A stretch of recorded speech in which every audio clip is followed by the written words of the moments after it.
আজকের এই কথাটা কিছু ভদ্র নারীদের জন্য রাখলাম। অতি ওড়া ওড়ো না, ধরে পড়ে যাবে। বৃদ্ধ বয়স তোমারও একদিন হবে, সেদিন তুমি টের পাবে। তাই নারী তোমায় বলছি, সময় থাকতে নিজের মায়ের কাছে যেভাবে মানুষ হয়েছো সেভাবে হাউরির কাছেও থাকার চেষ্টা করো।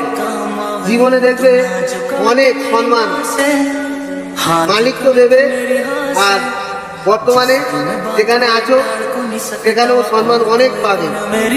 তাই বৃদ্ধ বয়সটাকে চিন্তা ভাবনা করে চলার চেষ্টা করবে। আর হাতে তো এখন স্মার্টফোন আছে, আমি তো বলছি ফোনে তো অনেক কিছু দেখছো, তো তাই সেইভাবেই চলো, দেখবে জীবন অনেক সুন্দর থাকবে।